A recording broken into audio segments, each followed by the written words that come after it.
ওম অখণ্ড সংহিতা বা শ্রী শ্রী স্বামী স্বরূপানন্দ পরমহংসদেবের উপদেশ বাণী সপ্তম খণ্ড।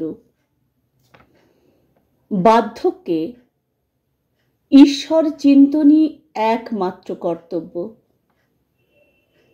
একজন বৃদ্ধ ভদ্রলোক তাহার পুত্রের উপরে বিরক্ত হইয়া শ্রী শ্রী বাবামণির নিকটে প্রাণীর দুঃখের কথা বিবৃত করিতেছিলেন। শ্রী শ্রী বাবামণি মন দিয়া প্রত্যেকটি কথা শ্রবণ করিলেন। তৎপরে বলিলেন,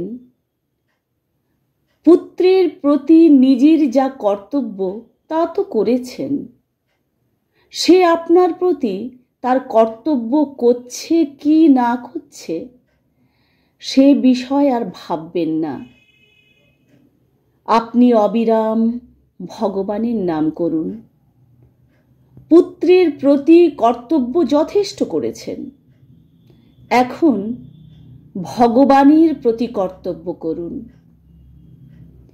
আগেকার দিনে তাই লোকে বানপ্রস্থী হতো, আজকাল তার সুযোগ কম, কিন্তু গৃহকে বন জ্ঞান করে এখানে বসে অবিরাম ঈশ্বর চিন্তন, তার গুণানুধ্যান, তার গুণকীর্তন, তার নাম জপ এইসব করুন। সংসারের চতুর্দিকে কি হচ্ছে না হচ্ছে তার দিকে চোখ দেবেন না। বার্ধক্যে যে ঈশ্বর চিন্তন ছেড়ে অন্য চিন্তা করে সে তো শেষ সুযোগ হেলায় হারায়। সংসারকে ভুলে যান, পুত্র কন্যা ভুলে যান, আয় ব্যয় ভুলে যান, অবিরাম শুধু তার নাম করুন। শ্রী শ্রী বাবামণি আরও বলিলেন, আর একটি কথা ভেবেও আপনার সান্ত্বনা পাওয়া উচিত। আমরা যে লোককে অকৃতজ্ঞ বলি তার কারণ অনেক সময়ে আমাদের আত্মপ্রীতি ছাড়া আর কিছুই নয়। যাকে অকৃতজ্ঞ বলছি হয়তো সে মোটেই অকৃতজ্ঞ নয়।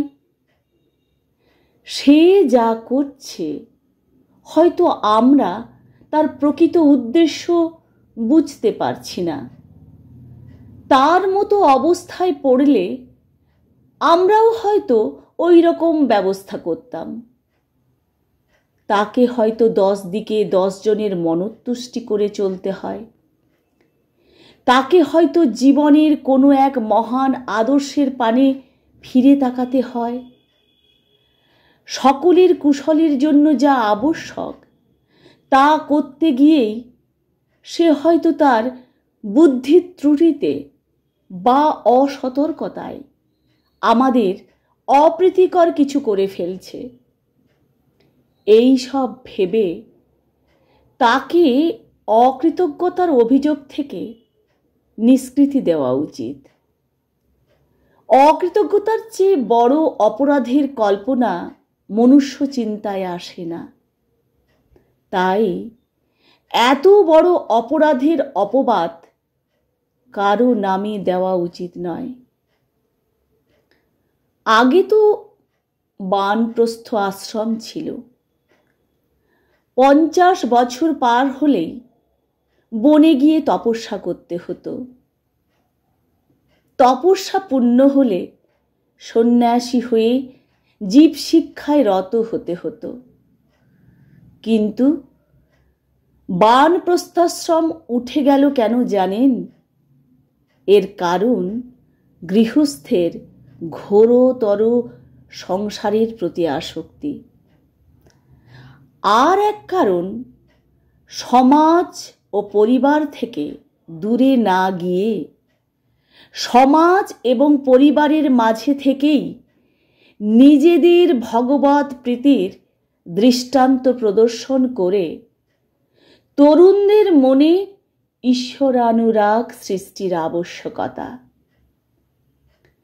বানপ্রস্থ যখন অবলম্বন করেননি, তখন সকল সংসার সংস্রব বর্জন করে সংসারের মধ্যে থেকেই আপনাকে অবিরাম নাম কীর্তন, নাম শ্রবণ, নাম জপন প্রভৃতির দ্বারা সকল বালক বালিকাদের মনে, সকল কিশোর কিশোরীদের মনে ঈশ্বরানুরাগ সৃষ্টি করতে হবে।